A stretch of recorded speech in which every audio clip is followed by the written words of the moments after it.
Hello guys, जय श्री कृष्ण। आ चुके हम स्टडी पॉइंट कोचिंग क्लासेस से। जैसे कि कल आपने अनाउंसमेंट में सुन ही लिया था कि 10th क्लास के हम वीडियोस डालने वाले हैं, ठीक है। तो आज पहली वीडियो डाल। The chapter which I have choose is nationalism in India. हम आज बेसिकली इस बार थोड़ा अलग स्ट्रेटेजी से, पिछली बार इकोनॉमिक्स से चालू किया था, इस बार हिस्ट्री से चालू करने वाले। तो हिस्ट्री का ये पहला chapter, nationalism in India, plays an important role in your entire social science syllabus। क्या है ये चैप्टर, क्या कहता है ये चैप्टर हमसे, हमें इससे बताओ। और ये सबसे बड़ा चैप्टर है आपकी एंटायर सोशल साइंस सिलेबस में, पर उतना मुश्किल नहीं है।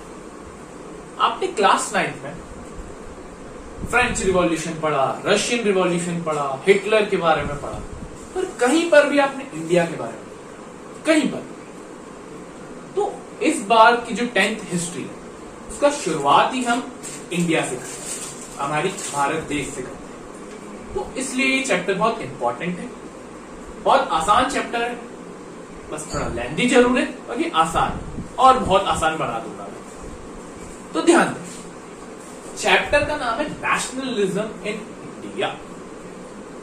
अब सवाल तो पहला ये उठता है कि पहले चैप्टर का नाम समझे, ये नेशनलिज्म क्या होता है, ये वर्ड का मीनिंग क्या होता है। नेशनलिज्म का अगर हम बेसिक मीनिंग जानने जाए तो हमें पता चलेगा कि देशभक्ति या देश के प्रति भक्ति भाव या फ्रीडम स्ट्रगल में हम जो भी करते हैं उसे हम नेशनलिज्म बोलते हैं, ठीक है। तो ये इस वर्ड का मीनिंग है। तो चैप्टर में हम basic freedom struggle of India के बारे में पढ़ने वाले हैं कि इंडिया का फ्रीडम स्ट्रगल कैसे मूव किया, इंडिया में कौन कौन रिस्पॉन्सिबल था फ्रीडम स्ट्रगल के लिए, ये सब हम पढ़ने वाले। बेसिकली बहुत आसान चैप्टर है, बहुत ज्यादा और इंटरेस्टिंग है, क्योंकि हमें अपने देश के बारे में पढ़ना है, हमें अपने राज्य के बारे में पढ़ना है, हमें हमारे हीरोज के बारे में पढ़ना है। तो बहुत आसान। तो चलिए जय श्री कृष्ण बोल के चैप्टर का स्टार्ट करें। देखिए, आप सबको बखूबी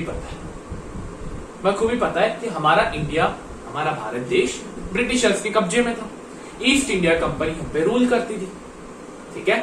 तो जो रूल था ईस्ट इंडिया कंपनी का, वहां से लेकर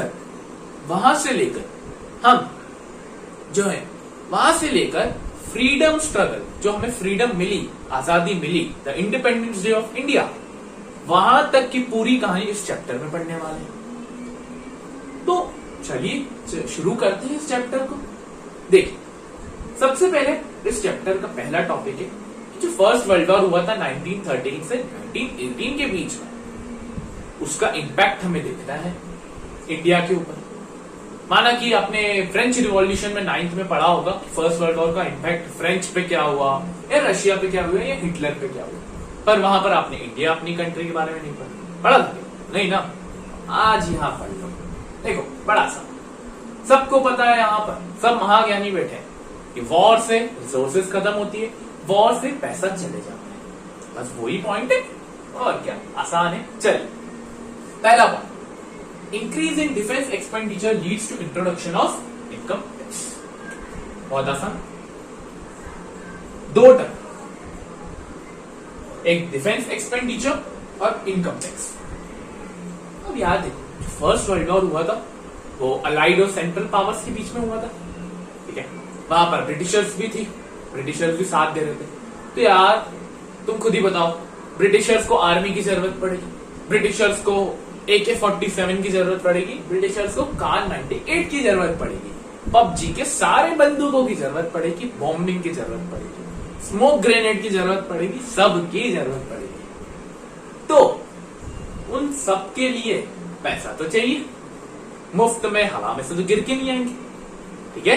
तो वो पैसा कहां से है, वो चाहिए भी ज्यादा, युद्ध बड़ा है, वॉर बड़ा है, तो पैसा लगता भी ज्यादा है। तो उस पैसे का अरेंजमेंट उन्होंने इनकम टैक्स इंट्रोड्यूस करके किया अपनी कंट्री इंडिया में।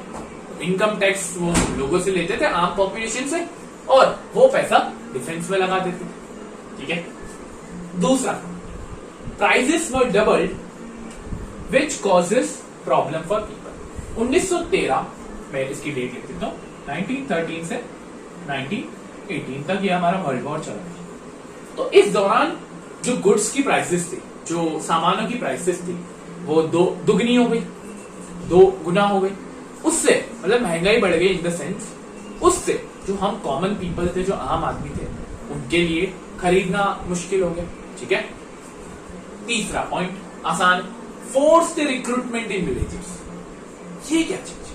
फोर्स्ड रिक्रूटमेंट आसान। यार देखो, वॉर के लिए आर्मी की जरूरत पड़ती है, लोगों की जरूरत पड़ती है, तो लोग कहां से आएंगे? लोग कहां से आएंगे? तो ब्रिटिशर्स ने क्या किया, अपनी कंट्री इंडिया में जो विलेज एरिया थे, जो रूरल एरियाज थे, वहां से जबरदस्ती, भले लोगों का मूड नहीं था, पर जबरदस्ती उठा के आर्मी में लगा दिया। वो किया, इसी को बोलते फोर्स्ड रिक्रूटमेंट।